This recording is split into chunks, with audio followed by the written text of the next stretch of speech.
Welcome to Her Fantasy Football. We're going to go through each matchup to let you know who you should and shouldn't start for Week 10. I'm your host, Courtney Kirby. And I'm Ashley Williams.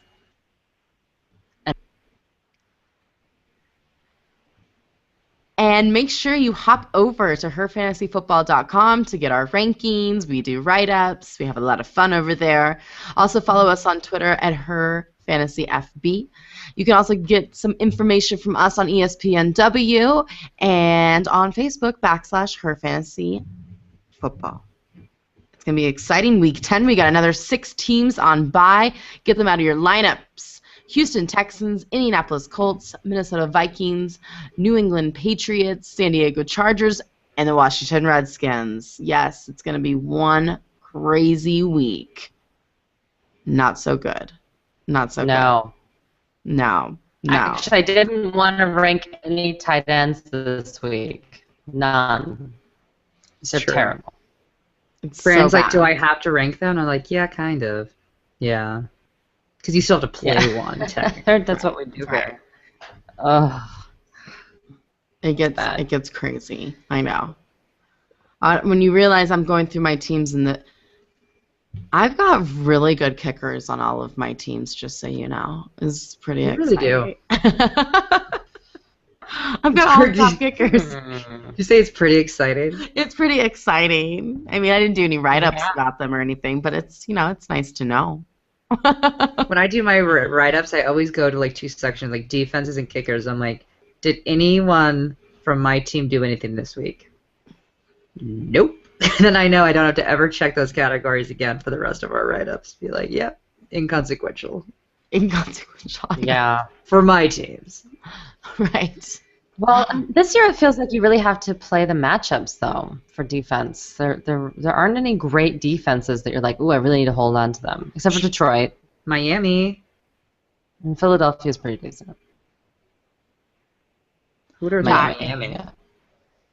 Yeah, I mean, it is just kind of like this year of 2014. It's just up and down, boom or bust. I could literally write boom or bust for almost every single one of my players.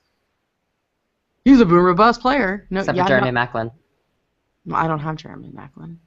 He's all boom, baby. I do have Mohamed Sanu on Thursday Night Football, which I'm pretty excited about. He's also pretty close to all boom. He is boom. He's boom, boom, boom. He's all boom. I like this. We should do that. Who's a boom? You're a boom. Who's a boom? Who's your boom? Who's going to be your boom on Thursday night, guys? Let's do it. We should have a boom. Let's do it. We're booming it.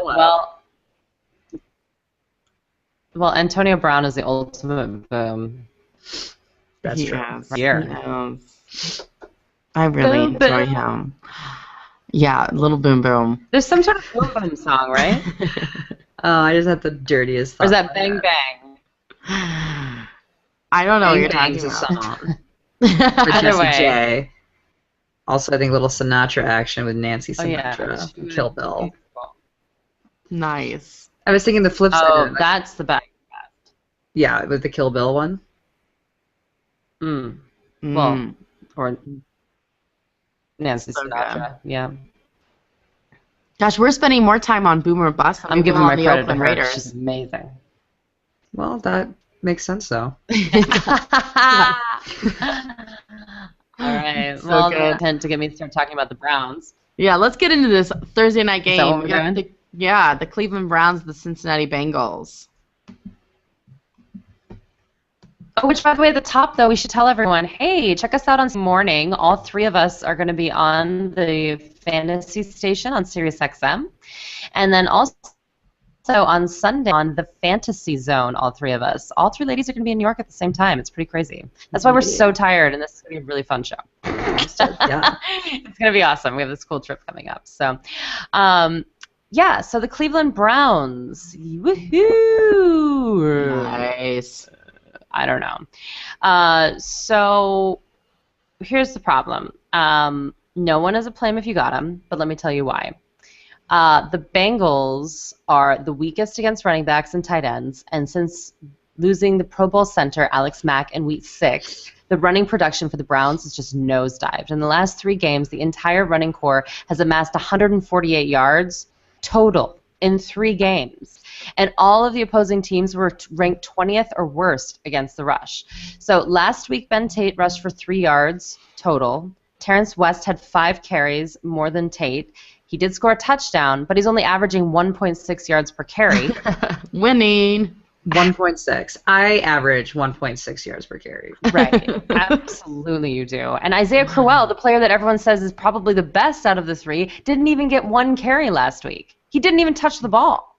So I can't handle them. I can't. The Browns don't have a quarterback problem. They've got a running back problem. Let's be honest. I'm on the verge of dropping Ben Tate from my team. I'm not going to lie to you.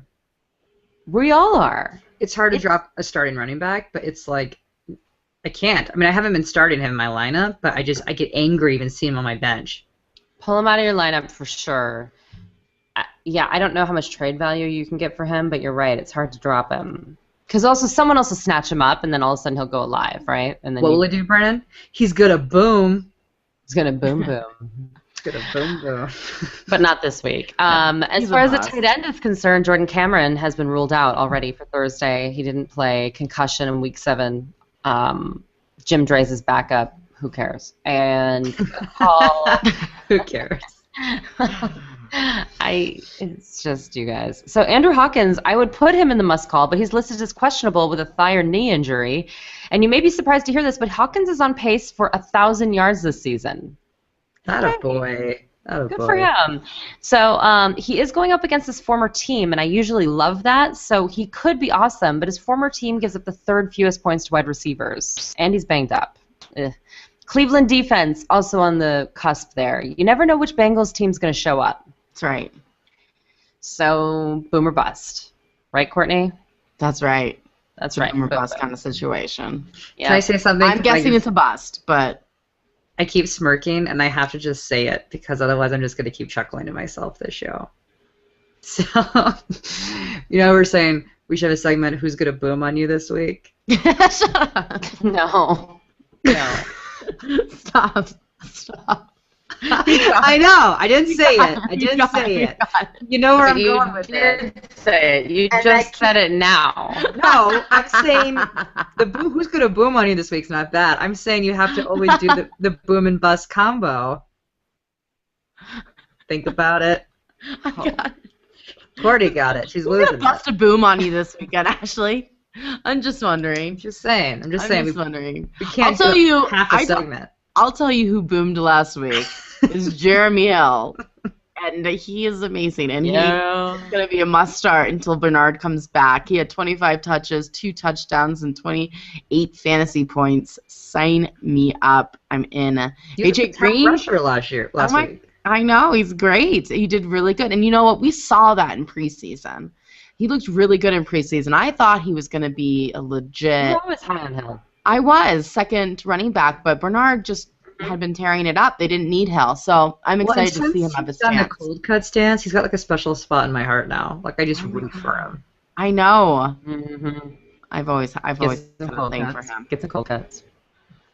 AJ Green came back and after his toe injury, and he got 3 of the 6 targets for 44 yards and a touchdown. Not a bad return. Nice to see you again, Green. And he should be even better this week against the Browns, who give up the 8th most fantasy points to wide receivers. So I'm sold. And Mohamed Sanu, another great performance, regardless on whether Green played or not. He did great. 95 yards and a touchdown. Amazing catches too. He is. Yes, he is like. He does freakish things. He's just an amazing athlete. You got to appreciate that. When you talk about upside, Sanu is that guy. He's the upside. So that's what you're looking for. So we're going to start all 3 of those guys. There's no gut calls, and if there's anybody else on the team, Andy Dalton, you're going to bench them. So that's where we're at. It's going to be a fun orange kind of Thursday. I'm into it. Now we've got the Kansas City Chiefs. I didn't even say to bench Brian Hoyer. Oh. Yeah, no, we know. Sorry. You're fine. We've got the Kansas City Chiefs at the Buffalo Bills. Chiefs. This will be short. Jamal Charles. He's the man. He's like literally the man in Kansas City. The offense runs through Jamal Charles. See what I did there? Yeah. Run. I'm on fire today, guys. Done. Yeah. Boom. Boom. You're a boom this week, I Ashley. am a boom this week. Yep. Brandon Yep. is so mortified by me. It's my favorite part of the show is when I can sit there and really, truly offend Brandon. It's my favorite. But anyway, so the Bills are pretty tough against the run, but historically Charles has done pretty well. He's averaged 6.4 yards per carry against them. And his hot streak the past 3 weeks should be having you feel extra good. Not that you really need any extra confidence because it's Jamal Charles, people. You're playing him. Travis Kelce also is a must start for me this week. He was the 7th highest scoring tight end, last week, and is the 9th overall. That might be kind of surprise you, but he actually has scored more points than Larry Donnell, Owen Daniels, and Zach Ertz, which I think is actually a little bit surprising with how much hype some of these guys have had throughout the season. But Kelce is the main target. Not when you hear about my Zach Ertz hype. Ooh, Brandon getting real on Zach Ertz today? I hope so. But get real with Kelce, guys. Get him in your lineup. He's targeted in the end zone, and he is targeted the most of all the receivers. So gotta love him for your tight end. Got calls Dwayne Bowe. I am even shocked that I am mentioning him because he's like one of those like forgotten names in the wide receiver one world that it just has been like long gone. But you know what? He has a little bit of upside for wide receiver 3. Not wide receiver 2, I'll make that very clear, but a wide receiver 3. He's only owned in 52% of leagues, so he might be out there for the taking. And the Bills are only decent stopping the passing attack, so there's a chance, he had 8 points, 6 points, and 5 points. So he's not doing terrible. And everyone is all hyped up on the Chiefs right now. So there's some upside if you need something. Again, I repeat, only for a wide receiver 3 option, not wide receiver 2. You bench everybody else. The Buffalo Bills are so much better than people give them credit for, and I'm very excited for them. And on that note, no one's blame if you got them because Kansas City's awesome at defense. Way to talk him up, Brad, only to bring him down. Oh, man. However, everyone has a gut call that you probably will have to play. And I'm going to start with our man, Sammy Watkins. Oh my gosh! So I just picked my mother up today, and my girls immediately when she got in the car was like, "Nana, you want to hear our Sammy Watkins?" Like that's what we do. They need Buffalo Bills jerseys. I'm serious, you guys. The best part is I was thinking about getting that for them for their birthday. They need a Watkins jersey. Badly. They love them. Yeah. Bad news. He left Wednesday's practice with a groin injury. Oh, that's bad. Ooh. Yeah, he was officially in the must-start no matter what matchup category. Probably still is, but just putting that out there. His last 2 games have been by far his best, both over 120 yards, and he scored 2 touchdowns and I'm sorry, I'm like losing it. He scored 2 touchdowns and then 1 touchdown, although it would have been 2 touchdowns had he not celebrated before getting into the end zone. Oh my gosh. Last minute. So embarrassing. Rookie mistake. Yeah, that's what I wrote. I'm just happy that they kept throwing him the ball because I thought for sure they were going to stop throwing him the ball after that. Who else are they going to throw to? Yeah. I know. Yeah. I mean, Sammy Watkins. Right? Sammy Watkins. Lesson learned. However, the Chiefs give up the 9th fewest, so that plus the injury, anyway, it is what it is. Anthony Booby Dixon and Bryce Brown. I can't believe they put Booby Dixon on Yahoo. Am I the only one who just thinks that's so bizarre? So his name's not Supposedly Booby? It's Anthony. Oh my god. Well, he should go by Booby. Oh, Why is he called Booby? I don't know. It's his nickname. What grown man's nickname is Booby? Especially as a professional athlete that I'm guessing has never had. We're not boobies. Judgmental at all over here at Her Fantasy Football. No, I'm a little jealous I don't about want to his judge nickname. his nickname, but I will say, yeah. Well, I think it's an interesting editorial choice to put Like, why are they doing that? I blame him less. But anyway, Kansas City. There's nothing weirder than still the weirdest, and I love it. Kansas City is even tougher against running backs, giving up the third fewest points, and they weren't good last week. Actually, I'm sorry, it was in week 8. They had a bye last week. Dixon was held to 44 yards off of 22 carries. Not impressive, but Bryce Brown only rushed for 15 yards off 7 carries. Both are bad. Now, Fred Jackson returned to practice today. Hey. He may not play, but they did have a little Vine video. They're like, hey, Freddie's back, and cuts. So that's really good. He's still wearing a knee brace, and he looked kind of slow, but he is still doing it. So he's Superman, whatever. Kyle Orton, we have him ranked number 11 because it's a terrible week for bye weeks, people. However, he is averaging over 19 points per game in the last 4 weeks, which great. It's 8th in the league for quarterbacks. So that's something. And then Brandon already hates me this week, and I get it. But doesn't Kyle Orton just kind of like embody that look of like the 70s porn star? Oh my God, yes, yes. Tim and I were talking about that with his little roto his haircut or whatever, right? Oh my gosh, it's the best. It really is. I was like, wow. Do you think he does it on purpose? Is it purposeful? I don't know. It's definitely like a choice. Beard. I'm into it. You're into it, huh? I don't know. I'm not into it. But I hope it was at least by choice. I hope he's rocking it on purpose. Oh, yeah. Man. Yeah, and we love the Buffalo defense. Why? Because they're averaging 3.5 sacks and 1.5 interceptions per game. That's crazy. And then bench warmers, no one specifically, because you don't know who else is on this team. I dare you. Robert Woods is out, so it's not him. Robert Woods is out. Sad day. We got the Miami Dolphins at the Detroit Lions.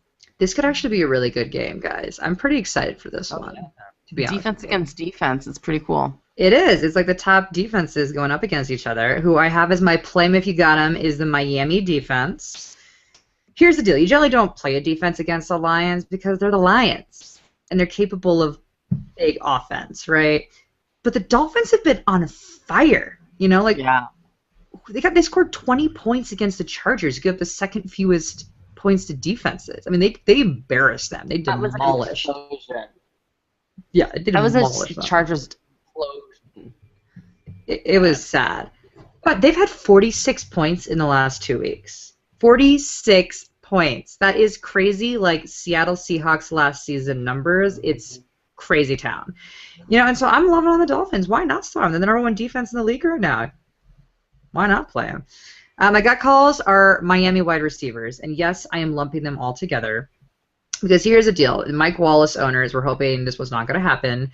You know, they were all nice and cozy and warm with Tannehill practically only throwing the ball to Wallace. But now he's starting to spread the wealth around a bit. You know, I mean, Landry's had 2 touchdowns in the last 4 weeks. Rashad Matthews has had 2 touchdowns in the last 4 weeks. I mean, Wallace has as well, but that was like not within the last most current 2 weeks, and it's just been kind of rough since the bye week. He's not been the same kind of productive player that he was before the bye. And again, it is because Tannehill is spreading the love around, which is benefiting the Dolphins, but it's not benefiting you if you're a Mike Wallace owner. So I'm sorry. Nope. I'd maybe hold off and see if this tide will turn a little bit if you have the options. I know it's tough with the bye week, but it's a little rough out there. Lamar Miller, he's usually in my must-start category, but I've got him in my gut call section right now because he hurt his AC joint in his shoulder, which I think is going to make him a little bit less productive than usual. And the Lions have a really tough line, so this could be a tough week for Lamar Miller. Look to see their options are. At my bench, I've got Charles Clay. Clay has been used more than usual recently, but I don't want that to tempt you into playing him this week. He's been on this really kind of hot and cold streak. He had 11 points, then 0 points, then 12 points. Do the math, people. It's going to be an off week, especially for the fact that the Lions have a really tough secondary. So assume this will be an off week for Clay. Moving on to the Lions. Play if you got them. Surprise, surprise, Lions defense. Again, our defenses are only like must-starts here, which is sad but true. The Lions defense is the highest scoring defense in the league, which makes them a must-start, even against a hot Tannehill right now. And Tannehill's hot right now. He's playing well. Yeah. But again, you can't bench top defenses. You just don't. And they're so far above the rest of the pack that they're kind of ones that are matchup proof. So my gut call is Joique Bell. For a combination of reasons, he's my gut call. First of all, he didn't play all that well in Week 8. Against a less than tough Falcons team. So it wasn't like he's got a really great matchup and didn't do well. He just didn't do well. But then he scored 15, 11 points before that, which makes you kind of second guess yourself. So you're like, I don't know. But keep in mind, Reggie Bush is coming back this week, which means he's going to be splitting touches. Again, not great. And lastly, the Dolphins, they give up the fewest yards per play in the NFL with only 4.7 yards. It's not great. Moving on to Calvin Johnson. It's been a long 4 weeks for Calvin Johnson owners out there, and we are sorry to tell you that's maybe not the best week to start him for his comeback week. So the issue here is that the Dolphins have only allowed a total of 5 touchdowns all season to wide receivers. Oh, man. 5. That's crazy. Crazy. That's crazy. So, here's the thing. Is just limit your expectations with Calvin Johnson. You're probably going to start him if you have him just because you're too excited about it, but you need to really think about it because it's going to be a really tough matchup. Likely same situation with Golden Tate. We don't know what kind of usage he's going to get because we've got Calvin Johnson coming back, so we're not really quite sure how they're going to spread that wealth. And again, very tough secondary with the Dolphins. And then bench Reggie Bush because he's Reggie Bush. Do we ever start Reggie Bush? The answer is no. The answer is no. He's only had 1 touchdown all year, guys. Just when you think Calvin's going to boom, he busts all over you. It's not good. Guys. Not good. Man. We got the Dallas Cowboys and the Jacksonville Jaguars. The Dallas Cowboys, play him if you got him. All right, DeMarco Murray. Yeah. Arizona had the Cowboys' number last week, let's all be honest. Yeah. Okay, That was so awesome. it ended Murray's 100-yard streak. We get that, but it's Murray. Let's not be concerned. He's going to come back. It's Jacksonville. They give up the 9th most fantasy points to wide receiver or to running backs. We're going to play him. Now, Dez Bryant, I still have him in the play him if you got him. Totally understand that Dez has been frustrating. Trust me, I own him too. It stinks, but it's the Jags, and he's a top receiver. We're going to start him. If Whedon is in and you have somebody better to play, which I doubt that you'd have 2 or 3 wide receivers better than Dez. You don't. You don't. And if you No. do, then I want to sign up on your league right now. Right now. Call me up. I want to be on it next year for sure. So you're starting Dez. You're going to start Jason Witten, too. 6 fantasy points from a tight end is not bad, especially since it was Whedon. Dan Bailey, number 1 ranked kicker. Hey. Dallas defense. Love them this week. Yeah. It's the Jacksonville Jags. And I've got Tony Romo and got calls. And simply it's because he is listed as questionable for Sunday's game against Jacksonville. He's still suffering from his 2 fractures in his back. Dallas wants him back, obviously, after last week. As a fantasy owner, I would prefer him to stay out so he can stay out next week on his bye and come back really healthy, but I have a feeling they're going to have him in. Even if they do have him in, he's injured, you guys, so you have to take that, with all of the Cowboys this week. 12-man league starting him. The Twitter with the Cowboys going to UK? No. Picture? So they each have a tagline, Were they right? in the plane? And it's like Jax in UK. And the Cowboys is Cowboys UK, which looks like Cowboys suck. Like, it's what it looks like on the Twitter handle that they've been coining. And Twitter was like all up about it. It was hilarious. That's good. It's a classic Cowboys move. Classic Cowboys. Classic. Just need to throw a little in there, but they didn't do that. Just Cowboys suck. Is that in London? In London. Yeah, in London. Nope, just Cowboys suck. Apparently. That's funny. Well, you got Terrence Williams. He's a good call because he's definitely a boom or bust player. No obvious bench warmers, but if Romo doesn't play, they could all be downgraded a little bit. Yeah. I don't know what you're talking about. Whedon. He's the man. He's the man. He's the man. It's no Wharton. Jacksonville Jaguars in London. I'm going to do a terrible accent this whole time. No, I thought about it, Brandon. That was it. Driving down here, and I was like, I actually said it out loud, like trying to say like Des Bryant, and I was like, no, not gonna try to attempt that. That's embarrassing. But I'm happy you are. Cheerio. Well, I have sad news for you, ladies. Benedict Cumberbatch is engaged. It's official, and he announced it in the paper.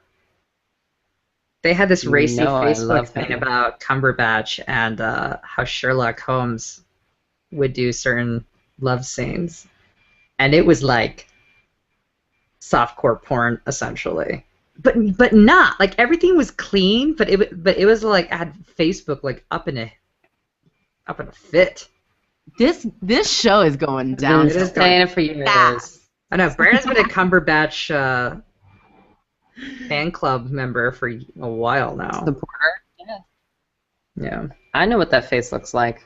Anyway, Jacksonville Jaguars. Let's talk about it. So Dallas, fascinating defense, by the way. They give up the 10th least points to quarterbacks, 12th least to running backs, 5th least to wide receivers. But you know what? I don't care. Denard Saver. Congratulations if you got him. For 3 weeks in a row, he has been fantastic. Week 7, 127 yards and a touchdown. Week 8, 108 yards. And week 9, 94 yards and a touchdown. Fantastic. So keep playing him.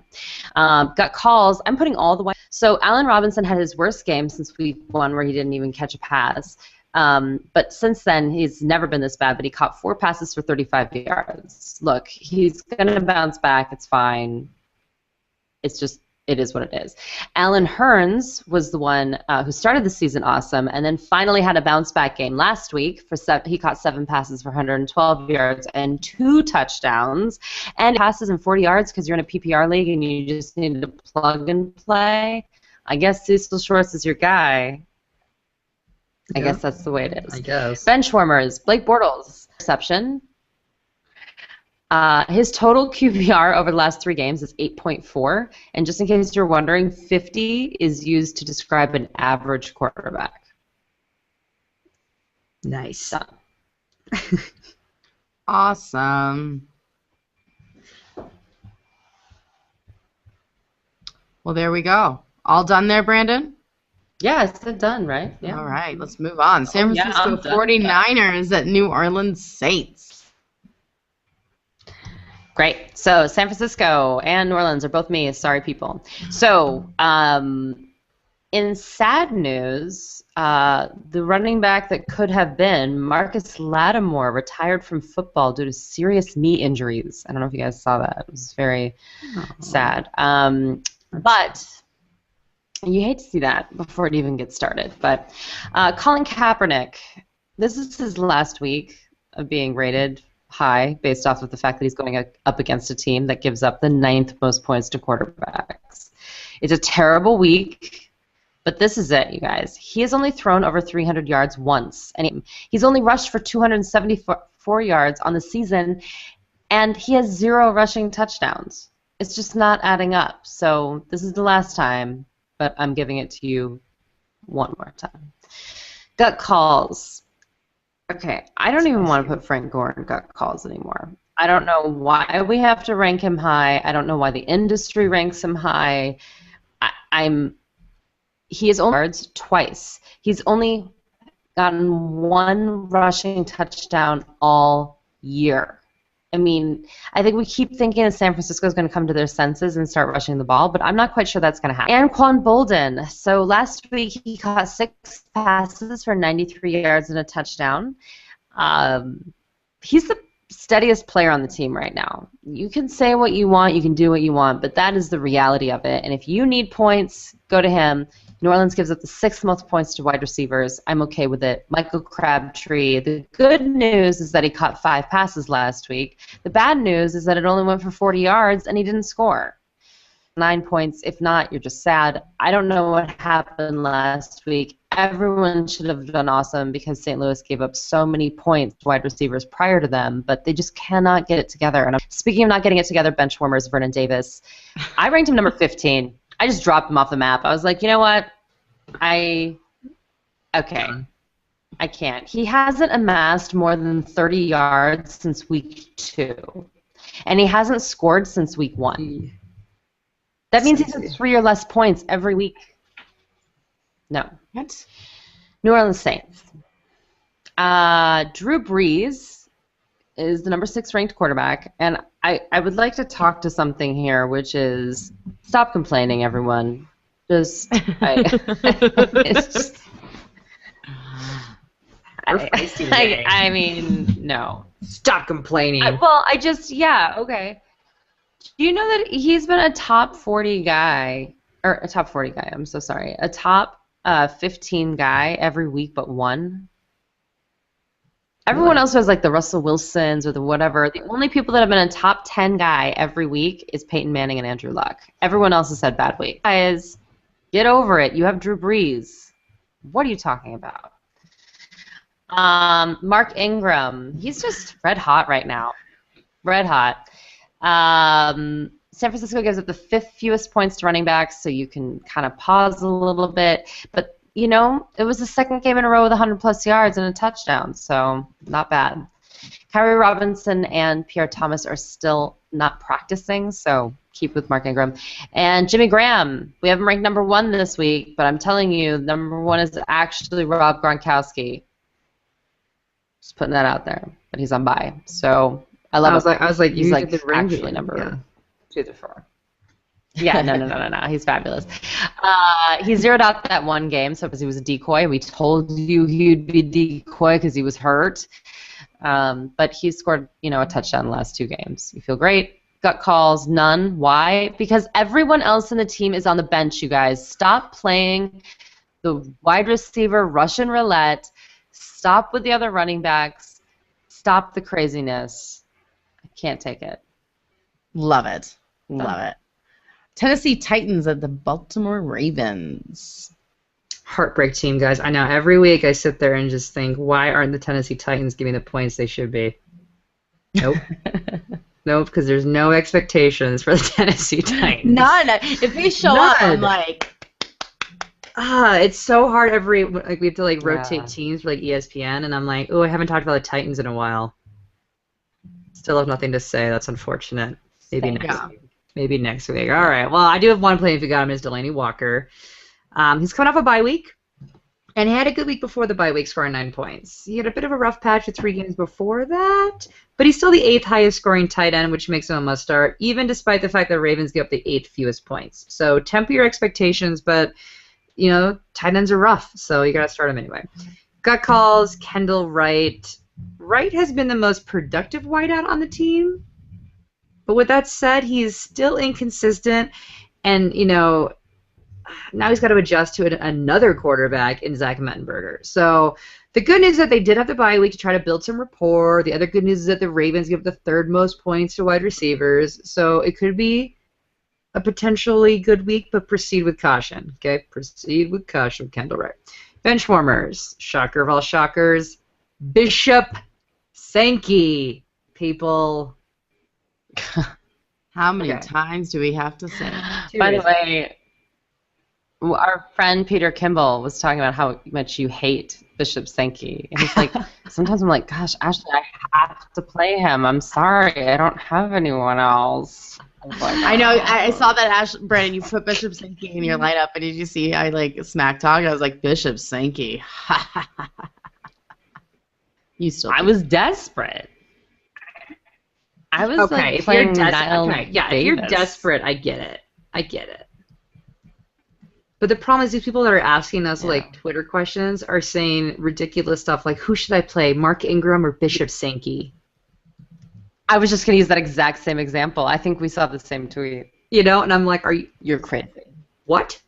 It's crazy. It's like, I don't know, what do you think, Marshawn Lynch or Trey Mason? I can't. Anyway, I'm benching Sankey for 2 reasons. First, he is Bishop Sankey and he's overrated. He will be a good player. I will say this. He will be a good player, so if you're in a dynasty league, I get it. He will be good in your lineup at some point. This is not that point. And the second reason, the Ravens give up the fewest points to running backs. So this is not a great week to hope that you drafting him. This is where it's going to pay off. It's just not going to be the week. So it is what it is. No. It is what it is. I'm going to start off the play Miffy Goms for the Baltimore Ravens with my number 1 guy, Justin Tucker. Yeah, because again, I have all the good players. We're going to play a little Justin Tucker. We're going to play the Baltimore's defense. I'm into it. Why not? Owen Daniels. Now, I know that when we saw that touchdown last week go to Gilmore, it was quite upsetting to us all. I get it. I wanted to throw my drink through the TV. But Daniels still got 53 yards and 6 receptions. So in PPR leagues, that's good. It's great. It's fine. I'm into it. You're going to start him this week. Steve Smith Sr. You have him ranked 19th. You remember when he used to get double digits? Yeah. I like that a lot better. Yeah, that was nice. Mm-hmm. That was a long time ago now. It's kind of really unfortunate. Now I just want him to stop using the walker on the field and speed up. Speed up, my friend. Speed up. We're playing you. We're starting you. We need you to separate yourself and catch some balls for some big plays like you did at the beginning of the season. That was my frustration coming out. He needs to get angry again. He plays better when he's angry. I know. But he is getting targeted a lot. So you're going to keep starting him if he keeps getting all the targets. If he starts losing his targets again, well, then I can understand if you want to bench him. Justin Forsett. Forsett is a 10-point kind of running back, isn't he? He's a 10-point kind of guy. I'm not mad at that. Love fun with that. And this week should be even a little bit better against the Titans. Hopefully they won't fall behind early and abandon the run, which I don't think they will. So I'm going to go ahead and start him. I think you should too. Torrey Smith. Next week, I have Torrey Smith and gut calls. And next week, I have a feeling I'm going to switch senior and junior up. It's going to happen because he's having at least boom weeks, you know? I mean, Torrey's had his 4th week in double digits in the last 6 weeks. That's good. As I said, he is a boomer bust player. He can zero out like he did last week or the week before last. So that's the reality of Torrey Smith. Joe Flacco, I too have him in gut calls. Flacco had over 300 yards and 2 touchdowns last week. He also had an interception, but ended the game up with 18 fantasy points. So that's not bad at all. If you need somebody to replace your quarterback that's on bye, you know, Flacco's not a bad option. He plays well at home, and Tennessee is just an okay defense. They're okay in everything. So, you know, Baltimore can step it up this week. Lorenzo. He is a very risky play, in my opinion. Yeah. Last week he was slightly involved in the rushing game with 21 yards and slightly involved in the receiving game with 34 yards, but ended up fumbling the ball. So he got you 3 points. When you're looking for a guy to pick up and play just for that week, those stats aren't going to impress you. You know, they're just not. Only if you are really desperate can you play Lorenzo and just pray that he gets that touchdown, which is not great. Would you play Lorenzo over Bishop? Yeah. Or Bishop over Lorenzo? I would play Bishop over Lorenzo. This is like Sophie's choice. Yeah, exactly. I was like, oh, no. I also would play Bishop. You're welcome, Peter Kimball. You know what the good thing about Lorenzo, though, is that Baltimore might have a really good game this week, and therefore, at the end of the game, Lorenzo could see a lot of touches and a lot of junk points. So that is an upside for him this week. Yeah. It's possible.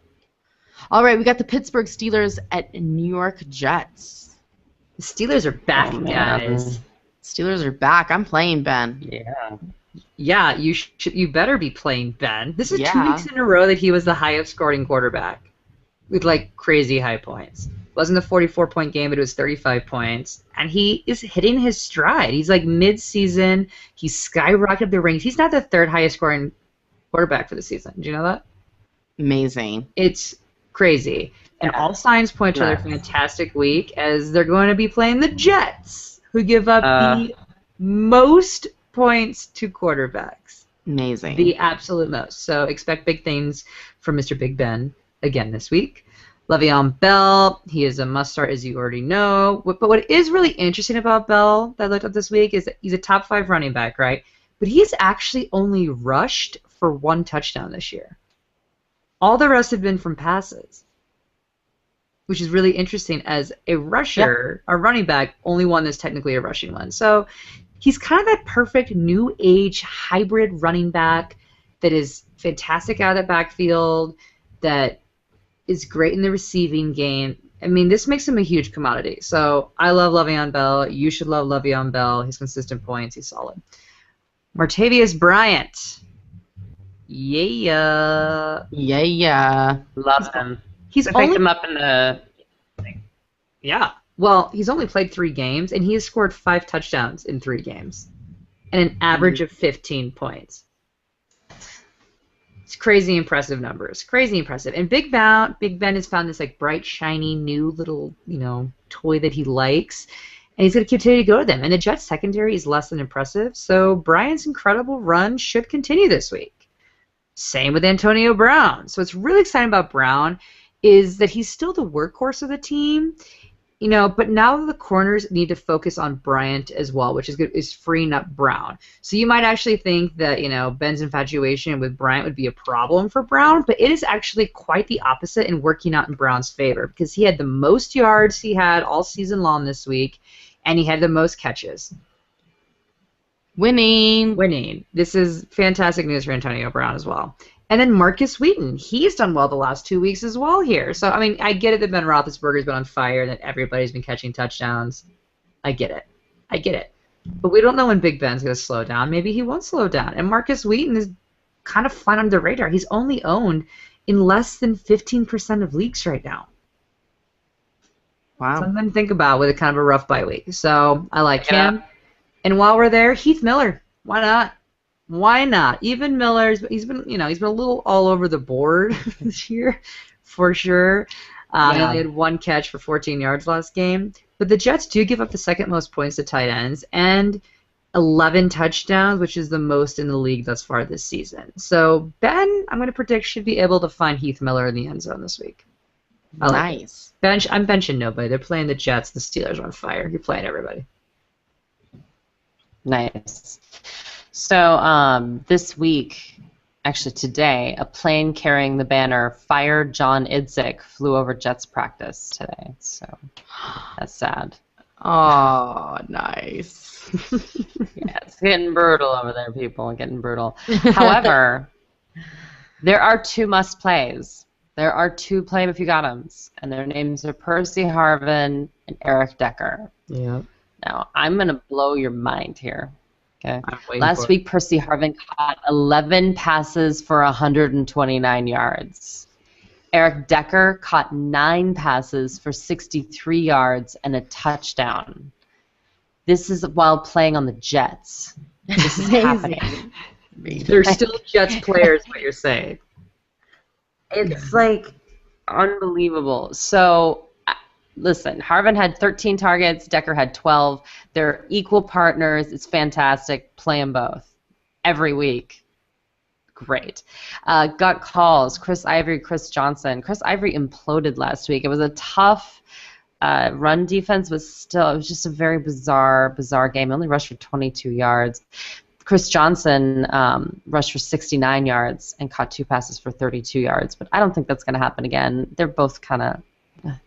I want them to get back to the ground and pound, and this might be it, because the Steelers give up the 18th most points to running backs, which is middle of the pack, but it's still better than last week, so we'll see. And then bench, I'm putting Michael Vick there, although if you listen to the buzz around town, people are very high on him, and I don't know why. He has yet to pass for more than 200 yards. He hasn't even reached 200 yards passing in a game. Passed for 1 touchdown. It's bad. I don't understand. So we're ranking him 26, and we're standing by it. That's right. Yeah, that's right. I like that, Brandon. We got the Atlanta Falcons at Tampa Bay Buccaneers. I have both of these showstoppers right here Woo! to discuss. Yes! Yes! Let's start with the Falcons. Julio Jones. It's hard for me to actually say that Hello. he's a must-start right now because he actually has not been playing that great the last few weeks. Yes, he had a bye last week, but prior to that, he was also not doing great. But Like, yeah, he was rough last week. Yeah, It was really bad. I'm aware he had a bye. I'm saying prior to the bye, he was still not great. But he's kind of in this 5-point range right now, which is we're expecting higher numbers from Julio. But with that said, he is still the 14th highest scoring wide receiver this season, which means that you still need to start him in your wide receiver 2 slot. So kind of is what it is. And the Bucs defense isn't great, so you can feel a little bit about that. My gut calls is Matt Ryan. You are not considering Matt Ryan unless you are in a 14-team league. He's been consistently just okay. Like, he hasn't been bad and he hasn't been great. He's just been kind of this middle-of-the-pack quarterback, which was not what we were expecting. He's averaging about 16.6 points. You know, if you took out the 2 good games that he had, he's actually at the 13-point range. Again, not awful, not losing you your game, but he's also not winning you your matchup either. So, again, I'm only saying that he's a gut call if you are in a 14-team league. Certainly not if you're in a 8, 10, or 12 league. You're not even thinking about it. Steven Jackson's also a good call. There are some decent running backs out on bye this week, such as Bradshaw, Foster, and Morris. So that is the only reason why I'm throwing Steven Jackson in this gut call section, because he might come in handy for you.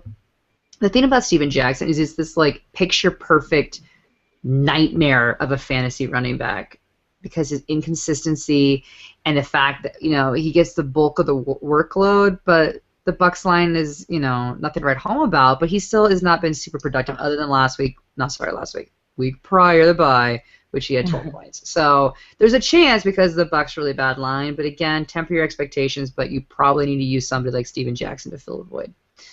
Bench, Anton Smith. I feel defeated when it comes to Anton Smith. Right? He's just not getting a chance.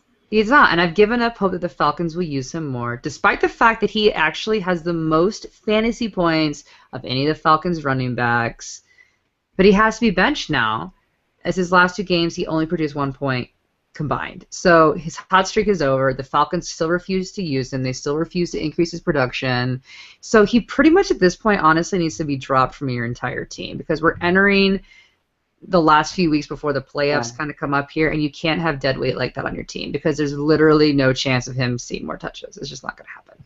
So you got to drop him. Yeah.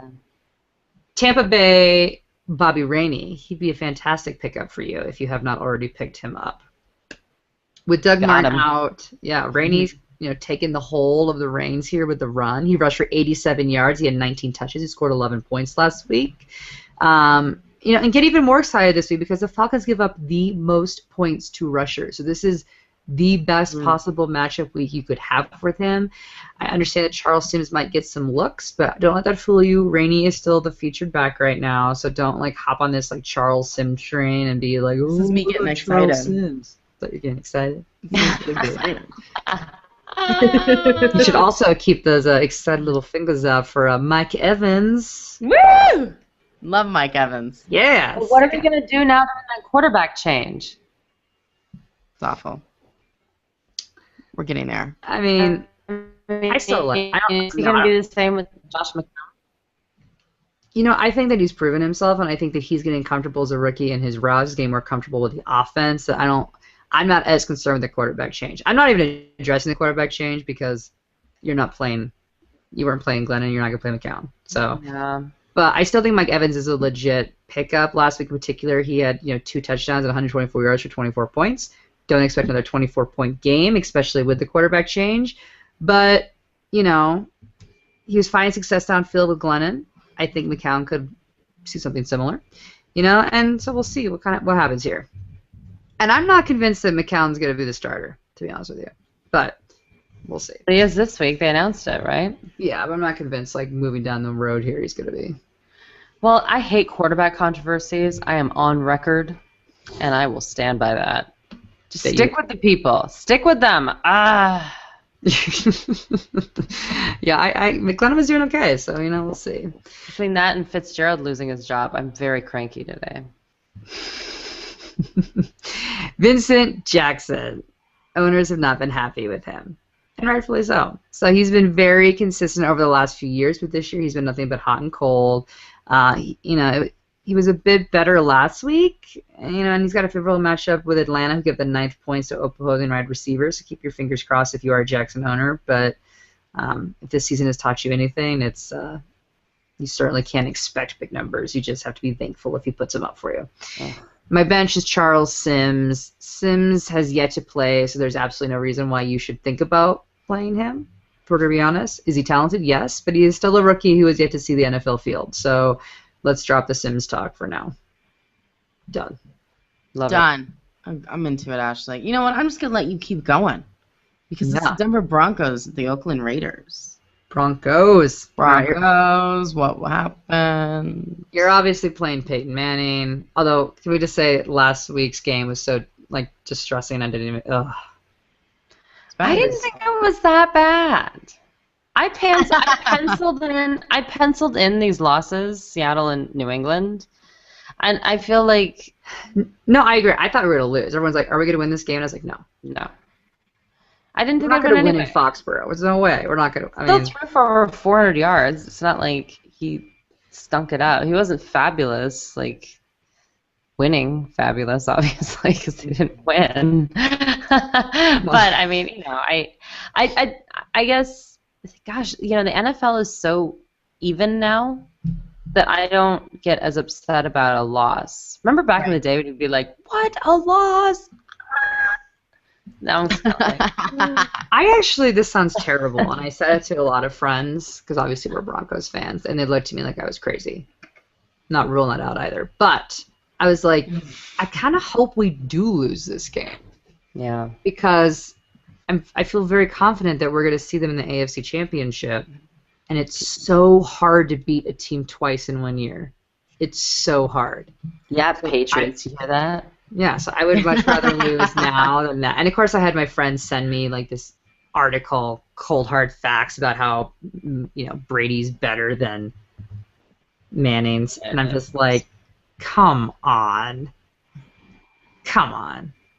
That could be a whole other show. Maybe we should have that as a show one day. Well, yeah. Like, who's hotter, Marilyn Monroe or Sophia Loren? How can you? But this choose? was like trying to say it was all statistical, and my least thing that makes me most angry is when they're like, well, I mean, Brady's had to play any elements, and Manning's been in a dome. And I'm like, first of all, you're on the road half the season, and I'm pretty sure that Manning's best statistical season came when he was in Denver, when he's not in a dome. So let's drop that argument. And then it said, too, sorry, I'm going off on a rant here, that that Brady's had absolutely no offensive weapons. Yet, the very next point was that they have the best offensive team in history or whatever. And I'm like, it is literally impossible to say you have no offensive weapons and then back it up by saying that they have the strongest offensive team of all time. I'm like, this is the stupidest arguments I've ever heard. It's clearly the Oakland Raiders that has the best offensive team. I mean, duh. Clearly. Anyway, we're going to get back to this here. You're obviously playing Peyton, you're playing Emmanuel Sanders, you're playing Demaryius Thomas, and you're playing Julius Thomas. Yes, you are. Givens. Ronnie Hillman. So there was some concern over Hillman's injury that he would not be used that much last week. Clearly that was not the case. He was the 8th highest scoring back and has now scored an average of 15 points per game. His status is a little murky with the possible return of Monty Ball. But Hillman, to me, has proved to be the more consistent back and the better ball handler. But you never know what an organization is going to do. So check your reports prior to the game to make sure that you don't have an issue on your hands. Denver Broncos defense. I'm also saying play them. Why? Because we're playing the Raiders. Yes, last week was brutal with a -1 score, but this week should be vastly different again because you're playing the Raiders who give up the 5th most points to defenses. And quite honestly, the Broncos defense is really good. The toughest part of their schedule is over at this point, so you can feel a lot better about the Broncos moving forward. My gut calls, none. My bench is any Bronco running back not named Ronnie Hillman at the moment. 1 week is Juwan Thompson, next week is C.J. Anderson. They're getting about equal touches. Yeah. You're not really sure who's going to be the one that's kind of coming in to relieve that week. So even if you're desperate, they're not the ones to go for. Go for Bishop over these guys. Oink. Wow. Yeah. They're my desperate guys. And Wes Welker. If you needed a reason to bench Wes Welker, He's still suffering from the bit of a back injury that he suffered last week, and he's averaging less than 4 catches a game. So you just cannot continue to play Wes Welker. It's sad. Oakland Raiders, play me if you got them. I actually got one this week. I'm very excited about it. It's a different one. I don't even know if I've ever talked about him, but Michael Rivera, he's the tight end, and I'm into him. I mean, no, he's no Jimmy Graham, but he's been doing okay. Yeah. With 6 teams on bye, I mean, give me a break. We're talking about tight ends here. Any points is winning. So Rivera had 7 receptions for 83 yards 2 weeks ago, and last week he had 8 receptions for 38 yards and 2 touchdowns. So even in a PPR league, he's still getting you some points. So I'm into it. He's seen a lot of targets down. And Denver gives up the 7th most fantasy points to tight ends, so not a bad play at all. Gut calls, I have Darren McFadden. Now, you are really stretching here if you're playing McFadden. I mean, really stretching. He has had 6 fantasy points in both showings the last 2 weeks and is going up against Denver that gives up the 9th fewest fantasy points to running backs. It's not looking great. This will most likely be a one-sided game, so this is where his upside comes, or his downside comes as well, is that, they're going to abandon the run. But they might give it to him on the 1-yard line if they can get to the 1-yard line. Yeah. Because they have yet to really show consistency with the receivers and the quarterback. So you might get a touchdown. That ain't bad. So let's do it. Benchwarmers, Derek Carr. It's a very inexperienced quarterback receiving core together. I mean, James Jones is old and just can't get it together. James Jones is old and can't get it together. Well, Holmes and Jones I have both in bench as well. And the only way you're going to play them is, if you're hoping for some junk points at the end of the game. That's it. Because both are so boom and bust, it's really hard to trust either one of them. The Broncos have 3 great corners to protect them. And I just don't see them breaking off to give you those points that you're hoping for this week. That's it. If you have to choose one over the other, I'm going Holmes. And Maurice Jones-Drew, I just wanted to say his name. There you go. Oh, that's nice. I know. It's fun. I miss him. St. Louis Rams, the Arizona Cardinals. This one could actually be an interesting game. Very excited. Play if you got him. No one. Sorry. No one. Gut calls. I've only got one, and it's the Rams defense. So, is it possible the Rams defense might be making a comeback? Maybe. Possibly. I mean, they did score 17 points against the Niners. They have had 10 sacks in the last 2 games, which is also encouraging. Yeah. But, let's take a moment, pause here, and realize that they are playing the Cardinals. So you probably should keep them on the bench. But who else am I going to possibly talk about in the gut call section for the Rams? Gotta throw someone in there. In all seriousness, they're something to consider because they are playing hot right now. But, again, Cardinals. Bench Kenny Britt. If Kenny Britt would not have scored a touchdown, he would have put up a whopping 3 points, and he was the highest scoring receiver from the Rams. The only reason I'm even talking about it is I don't want you to look at the rankings and think this was a usual performance with his 9 points. Kenny Britt is too risky to consider playing. Okay? And then Trey Mason. We've got workload consistency has not exactly been the name of the game in St. Louis at all. So in Week 7, he had 18 touches. In Week 8, he rolls in and gets 7 touches. And then last week, he had 19 touches. So he's doing this kind of like on and off thing here. Again, you're not really quite sure who's going to get the bulk of the touches. But even with those 19 touches, he still was only able to get 6 points. So that's also a bit concerning. So again, you're not really knowing what that snap count's going to look like for him. So if you have a better option elsewhere, I would recommend that you use it. That's it. That's it for the Rams. That's all she wrote. That's all I wrote. The Arizona Cardinals. Play him if you got him. Carson Palmer. What? 4th ranked quarterback? Okay. All right. The Rams are not known for stopping the quarterback, and Palmer has been playing pretty well since he returned, right? Last week he had 249 yards, 3 touchdowns, and 1 interception. Palmer most likely isn't going to blow up, but he's going to have a good game. It's not going to boom, Bernie? He's not going to boom, but he's not going to be a bust kind of quarterback either. So I'm into him. I like Palmer. Arizona Cardinals defense, yes, we have him ranked 4th. The kicker, Chandler, we have him ranked 5th. Andre Ellington, we have him ranked 6th. All these guys are in the top 10. It's crazy.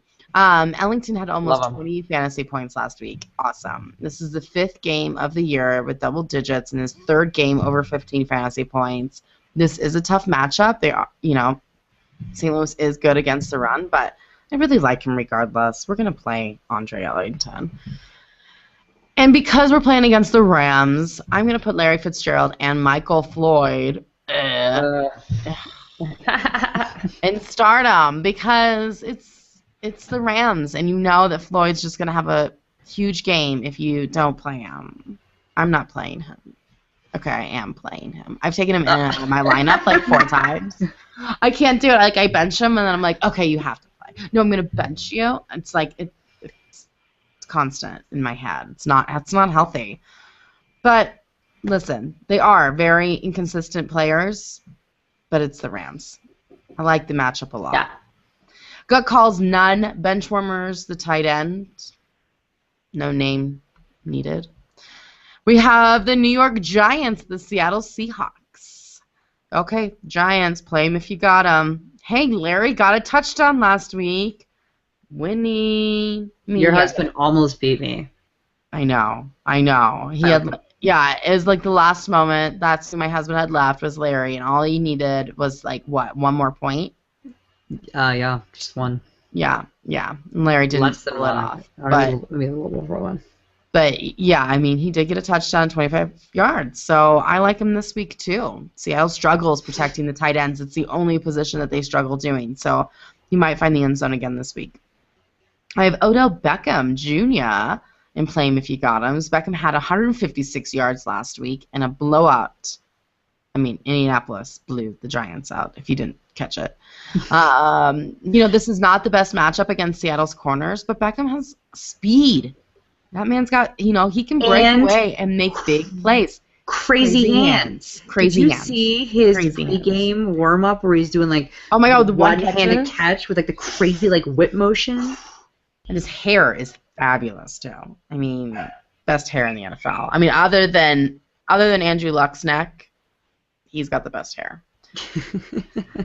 Gut calls Andre Williams. Ooh, you never know which Giants team's going to be showing up. It's just how it rolls. Or which Williams is going to be showing up. Last week he got double digits, and that's good. That's because he only found the end zone. The 2 games before that, he had 5 fantasy points. So brutal. It's not my favorite, but again, everybody's on bye. And if you're in a really, really deep league and you're looking for somebody to play, Peyton Hillis didn't look bad last week. Right? Yeah. He didn't look that bad. Yeah, I'm not upset with him. Yeah, I mean, it's not going to be great, but it's better than zeroing out, so 7 points isn't awful. I'm down. Ruben Randall, he has yet to break through 9 fantasy points. He saw 11 targets last week, but he only caught 4 of them for 49 yards. That's bad.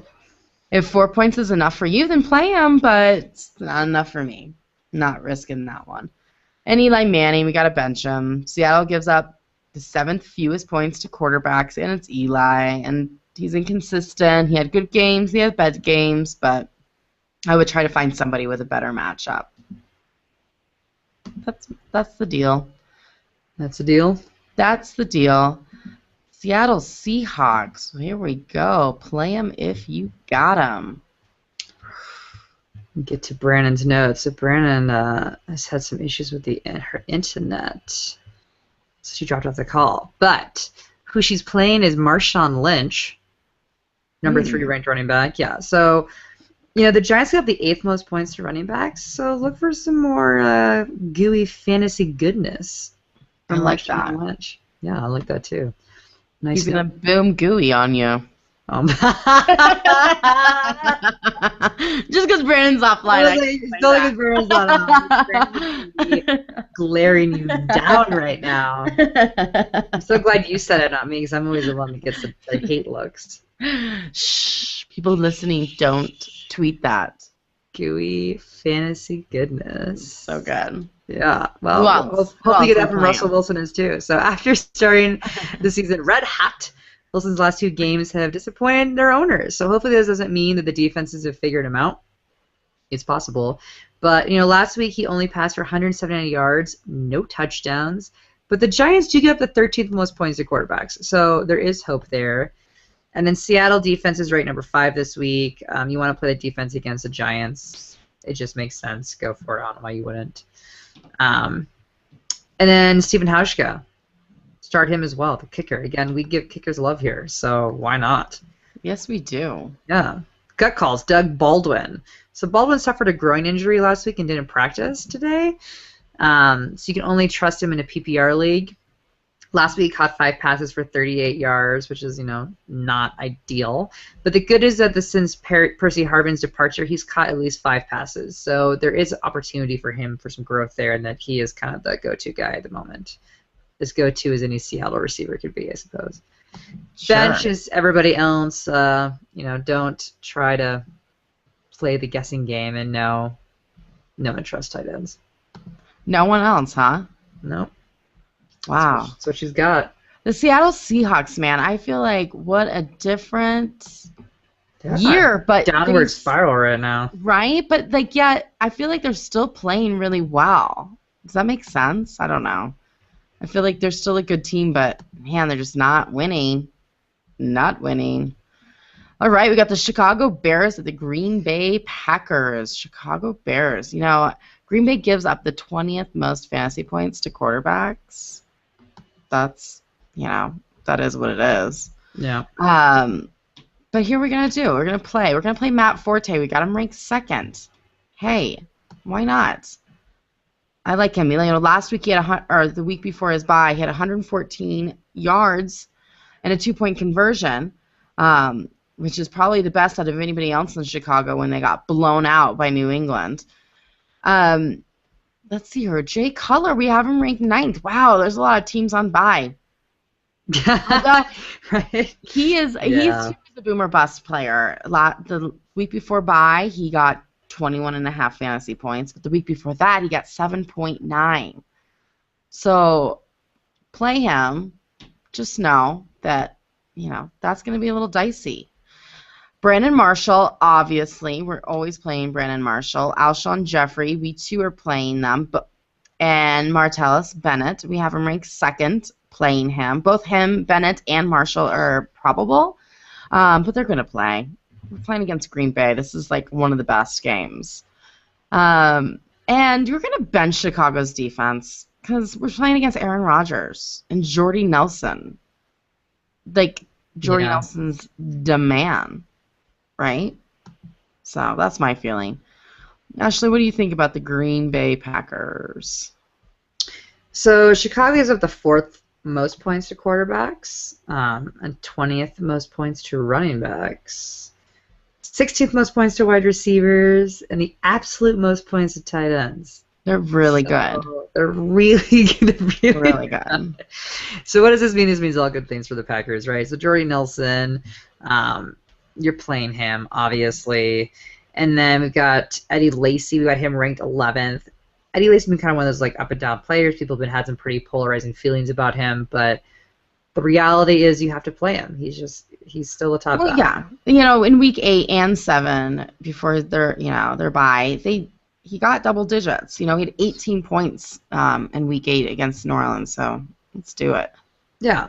And then Aaron Rodgers, I'm a ranked quarterback. His hamstring is fine, so don't worry about that. Again, it's Aaron Rodgers, and like we said, the Bears are terrible in terms of defending the quarterback. So Aaron Rodgers should have a nice little field day. So I feel good about that.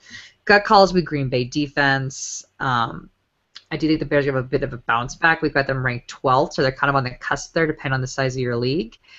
I don't think I think this game's going to be competitive. At least I hope so. I hope Cutler comes in and plays. I think it's going to be competitive as well, so that's why I don't love the defensive start.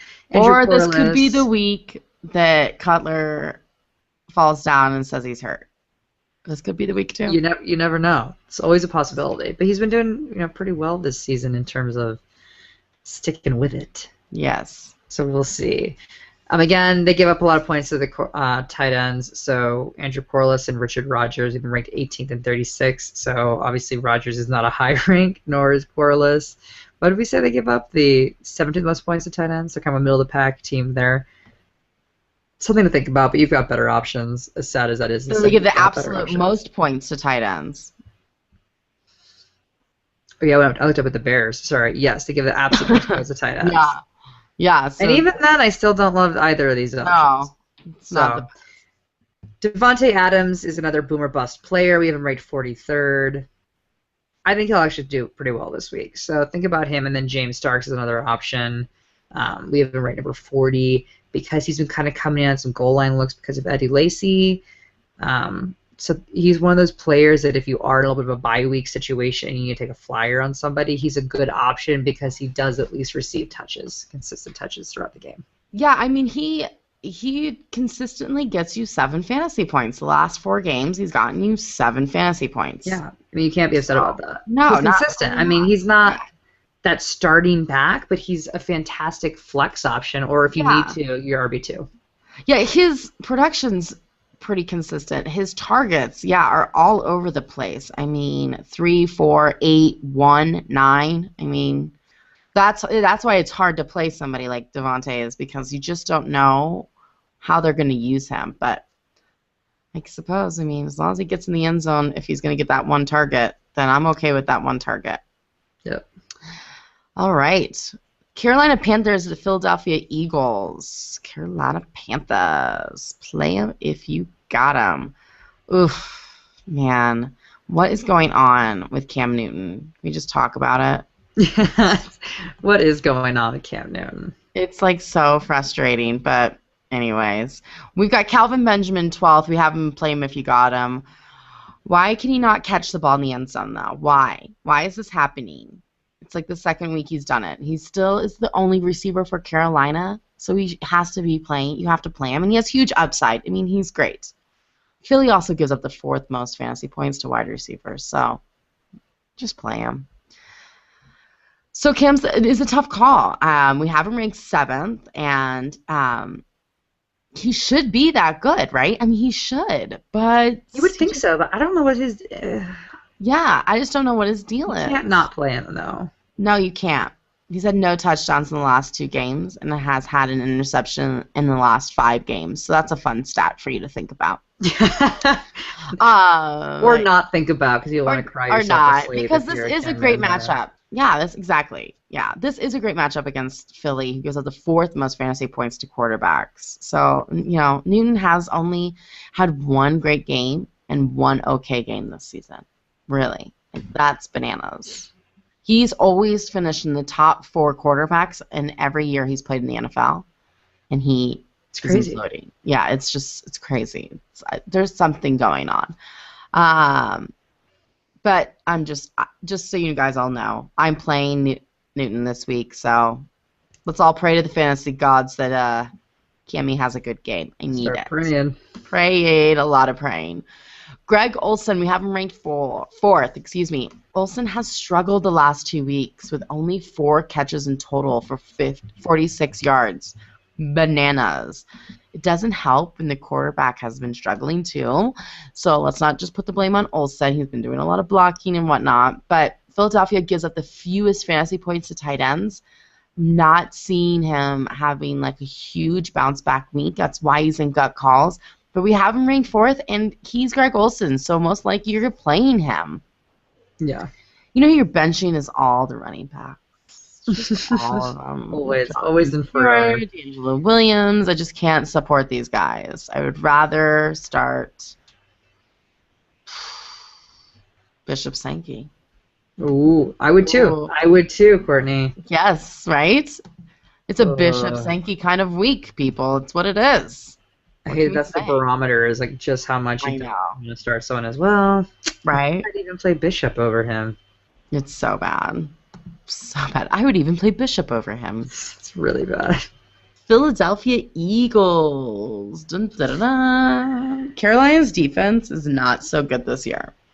Not so good. It's really sad. They just lost it. They just lost their mojo. They give up the 8th most points to quarterbacks. That's not good. Third most to running backs. Yeah. 8th to wide receivers.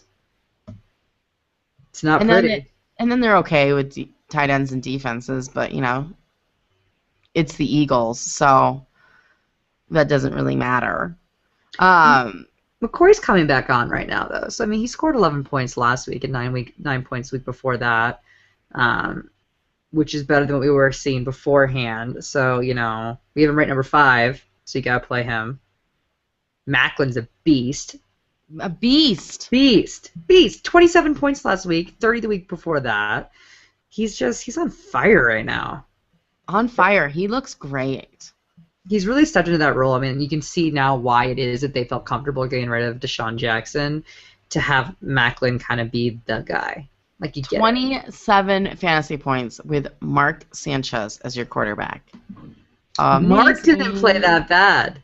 Mark didn't play that bad, right? Mark did not play that bad. Yeah, we've got him ranked 13th, so if you're in a 14-team league, you're playing him this week.